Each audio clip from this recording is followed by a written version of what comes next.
তাইমিয়া সম্পর্কে আমাদের দৃষ্টিভঙ্গি কি? হাফেজ ইবনু তাইমিয়া, যাকে শাইখুল ইসলাম বলা হয়, কি বলা হয়? শাইখুল ইসলাম। যদিও আমরা তাকে শাইখুল ইসলাম বলবো না, কিন্তু চেনার জন্য আমরা তাকে বলে থাকি এগুলো, যে শাইখুল ইসলাম বলে সবাই যেন চিনে। তবে নিঃসন্দেহে তিনি একজন বড় মাপের মুহাদ্দিস ছিলেন, এতে কোনো সন্দেহ নাই। বড় মাপের মুহাদ্দিস, মাদারুল ইলম, ইলমের মাদার ছিল। তার কাছ থেকে অনেক মানুষ উপকার লাভ করেছে। কিন্তু লোকটি ছিল মুজাসসিমা আকীদায় বিশ্বাসী, দেহবাদে বিশ্বাসী। কিসে? তার আকীদার মধ্যে যে কতগুলো গুলু আছে, তার পথভ্রষ্টতা। এই জন্য আমরা আহলুস সুন্নাহ ওয়াল জামাত, তার ব্যাপারে আমাদের ফতোয়া হচ্ছে তিনি পথভ্রষ্ট। তিনি কি? আমরা কখনো শাইখুল ইসলাম ইবনু তাইমিয়াকে আমরা কখনো ভালোবাসতে পারি না। আমরা তার থেকে আমরা কখনো আকীদা নিতে পারি না, কখনো নিতে পারি না। তারা আমাদের খুঁটিনাটি বিষয়গুলোকে তারা বেদাত বেদাত বলে। আমাদের তাবিজ, আমাদের কবর জিয়ারত, আমাদের মিলাদ, আমাদের শবে বরাত, আমাদের আওয়াবিন, আমাদের ওজায়েফগুলো, বিভিন্ন ওজিফাগুলো, এগুলোকে তারা বেদাত বলে। প্রকৃত বেদাতি হচ্ছে তারা। প্রকৃত বেদাতি কি? তারা হচ্ছে প্রকৃত বেদাতি। কারণ তারা তাওহীদকে ভেঙে টুকরো টুকরো করেছে। তাওহীদকে 14 প্রকার বানাইছে। কয় প্রকার? তাওহীদকে 14 প্রকার বানিয়ে দিয়েছে। এক প্রকার তাওহীদ বানাইছে তারা তাওহীদুন নিকাহ, বিবাহের তাওহীদ, এবং এটার উপর পিএইচডি করছে। বলবেন তাওহীদুন নেকাহ আবার কি জিনিস? বলে তাওহীদুন নেকাহ হচ্ছে, ওরা বলছে যে আল্লাহকে সবচেয়ে বেশি ভালোবাসতে হবে। কাকে?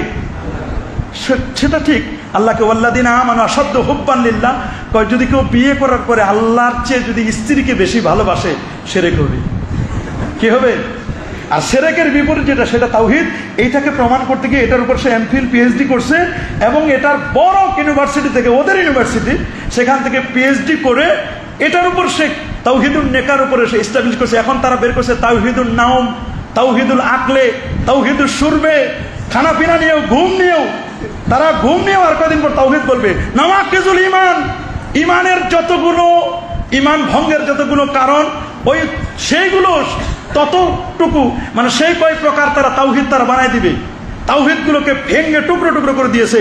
আমরা তো খুঁটিনাটি বিষয় নিয়ে, আমরা এগুলো নিয়ে যেন, আমরা খুঁটিনাটি বিষয়গুলো নিয়ে আমরা, ওরা বলছে যে আমরা এটা বেদাত করছি, কিন্তু তারা মূল জায়গায়, বেদাতের মূলে হচ্ছে তারা। আমরা যাতে করে তাদের গলায় হাত দিতে না পারি, মূলে যেন লাগাল না পাই, এই জন্য তারা আমাদের খুঁটিনাটি বিষয় নিয়ে আমাদেরকে ব্যস্ত রাখছে। আমরা যেন ওদের জায়গা মতো হাত না দিই। তবে এই ইবনু তাইমিয়া, তার যুগান্তকারী ফতোয়া, যে ফতোয়ার কারণে ইবনু তাইমিয়াকে জেলখানায় বন্দী করা হলো, এবং যে ফতোয়ার কারণে ইবনে তাইমিয়াকে ফাঁসির কাস্টে ঝুলানো হলো, সেই ইবনু তাইমিয়া যে ফতোয়াটি দিয়েছিল, সেই ফতোয়াটি ছিল আমার নবীর শানে গোস্তাখের ফতোয়া, বেয়াদবির ফতোয়া। সেই বেয়াদবিটি করেছিল এই, সে বলেছিল যতক্ষণ পর্যন্ত মুহাম্মদের দেহটি, ওই মুহাম্মদের দেহটি যতক্ষণ পর্যন্ত মদিনা থেকে অপসারণ করা না হবে, ততক্ষণ পর্যন্ত মদিনা থেকে শিরক বিদায় হবে না। এবং তার ফতোয়া ছিল মুহাম্মদ সাল্লাল্লাহু আলাইহি ওয়াসাল্লামের রওজা মোবারক জিয়ারত করাকে সে শিরক বলতো। কি বলতো? শিরক বলতো সে। ইবনু তাইমিয়া, তার আকীদার মধ্যে কতগুলো, কত খারাপিয়াত, কত খতরনাক তার আকীদাগুলো ছিল। তার মধ্যে এই আকীদাটি ছিল, সে বলেছে যে মুহাম্মদ সাল্লামের সেই রোজাই, রোজা তো তারা বলে না, বলে রোজা বলেও যাবে না, কবর। কি বলে? কবর। কবর বলে। সে কবরের কাছে যদি কেউ যায়, তার কাছে যদি কেউ চায়, তাহলে এটা শিরক হবে। ওইখানে তোমরা যাবে না, ওখানে কিছুই নাই। ওই মরে পচে গলে শেষ হয়ে গেছে। নাউজুবিল্লাহ। আমার নবী কি মরে পচে গলে শেষ হয়ে গেছে? এই আকীদা আমাদের। অথচ পবিত্র কোরআন বলছে, ওয়ালাউ আন্নাহুম ইয যালামু আনফুসাহুম জাউকা ফাস্তাগফিরুল্লাহ ওয়াস্তাগফারা লাহুমুর রাসূল লাওয়াজাদুল্লাহা তাওয়াবার রহিমা। আল্লামা কাদি ইয়াস আশ-শিফা বিতারিফি হুকুকিল মুস্তাফা, এই কিতাবের মধ্যে খুব চমৎকার করে বলেছেন, যে তিনি খুব চমৎকার করে বলছেন, এবং শিফাউস সিকাম ফি জিয়ারাতে খায়রিল আনাম, এই কিতাবের মধ্যে এসেছে। সৈয়দ আলাবি আল মালিকি আল মাক্কি, তিনিও তার কিতাবের মধ্যে বলে দিয়েছেন যে কেউ যদি রসুল আকরাম সাল্লাল্লাহু আলাইহি রোজা মোবারকের কাছে আসে এবং রসুল্লাহ রোজা জিয়ারত করে, এটা হজের ফরজ না, ওয়াজিব না, তারপর এটা সুন্নতে ওয়াজিবার অন্তর্ভুক্ত। কিসের অন্তর্ভুক্ত? সুন্নতে ওয়াজিবার অন্তর্ভুক্ত। মান জানি সায়রান, যে ব্যক্তি জিয়ারত করতে আসবে কেবলমাত্র আমার নবীজি রোজার জিয়ারত করতে আসবে, অন্য কোনো উদ্দেশ্য নয়। কুনতু লাহু শাফিআন ইয়াউমাল কিয়ামা, রাসূল বলেন আমি কিয়ামতের দিন তাকে সুপারিশ করব, তাকে নাজাত দিয়ে আমি তাকে সুপারিশ করে জান্নাতি বানাবো। সুবহানাল্লাহ। রাসূলের রিকমেন্ড, রাসূলের শাফাআত আমরা পাইতে চাই রাসূলুল্লাহ রওজা জিয়ারতের মাধ্যমে। আর সেই ইবনে তাইমিয়া বলল নবী রওজা জিয়ারত করা যাবে না, দলিল লা তুশাদ্দুর রিহাল ইল্লা ইলা সালাসাতি মাসাজিদ, 3 মসজিদ ছাড়া তোমরা কোথাও গাট্টি বস্তা বানবে না, তোমাদের গাড়ি রেডি করবে না, বাহন রেডি করবে না, শুধু 3 মসজিদে যাওয়া যাবে। কয় মসজিদ? একটা হলো আল্লাহর ঘর খানায়ে কাবা, 1 রাকাতে 1 লক্ষ রাকাতের সওয়াব। আরেকটা হলো মসজিদে নববিয়া শরীফ, 1 রাকাতে ওরা বলে 1000 কত। আরেকটা হলো বাইতুল মুকাদ্দাস। তো এই যে মসজিদে নববীতে 1000 রাকাত, ওরা বলে মসজিদে নববীতে যাওয়া যাবে কিন্তু নবীর রওজায় কবরে যাওয়া যাবে না। অথচ আপনারা বলেন মসজিদে নববী হতো না যদি আমার নবী মদিনা মুনাওয়ারায় যদি না যেতেন। মসজিদে নববীর অস্তিত্ব হলো আমার নবীর কারণে। কার কারণে? নবীর কারণে। আজও লেখা সেই জায়গায় রাসূলুল্লাহকে আমরা যখন সালাম দেই, নবীর রওজা মোবারকের সামনে লেখা আছে ইয়া খায়রা মান দুফিনাত বিল কায়া আদমুহু ফাতাবা মিন তিবিহিন্নাল কাউ ওয়া লাকামু নাফসিল ফিদাউ লিকবরিন আনতা সাকিনুহু ফিহিল আফাফু ওয়া ফিহিল জুদু ওয়াল কারামু। সুবহানাল্লাহ। এই 4 লাইনের কবিতা আজও লেখা, সব জায়গায় হাত দিয়েছে।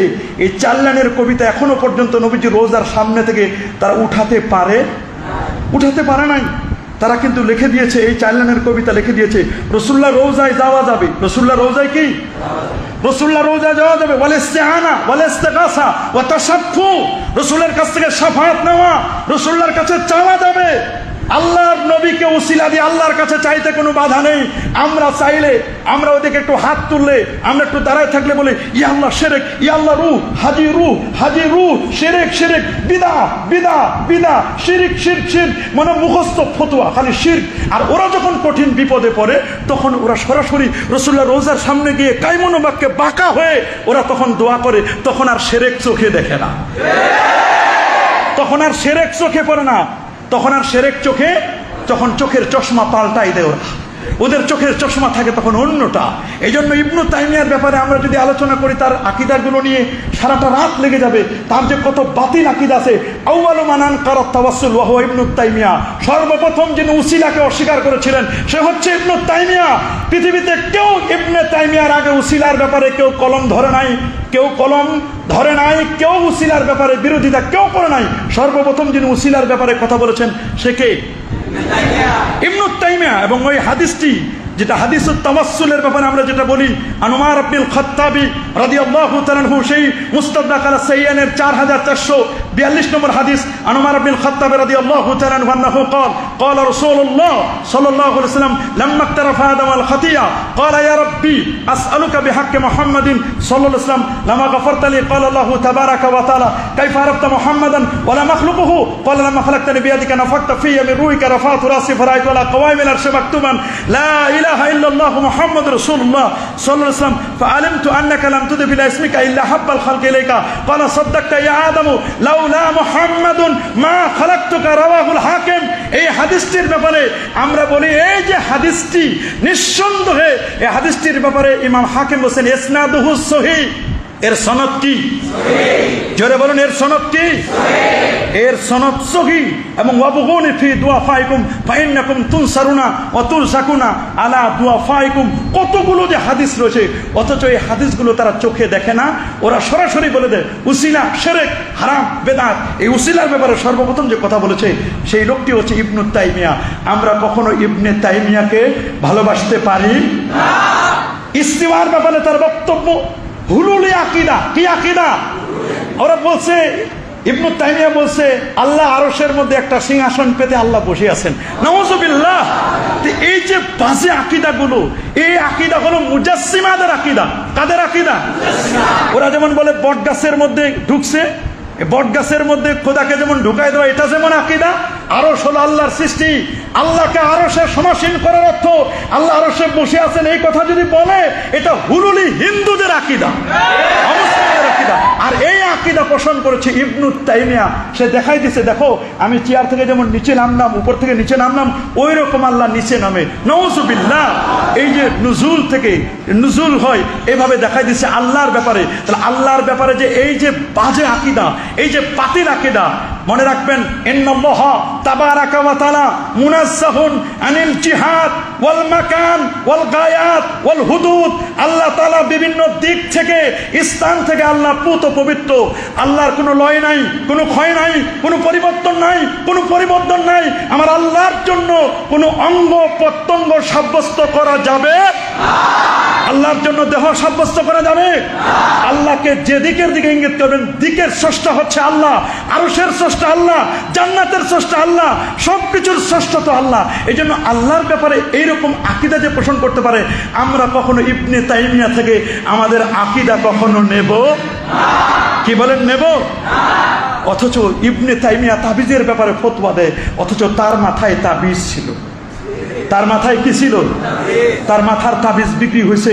তার মাথার তাবিজের মধ্যে যেটা মাদুলি ছিল, এটা 200 দিরহামে বিক্রি হয়েছে।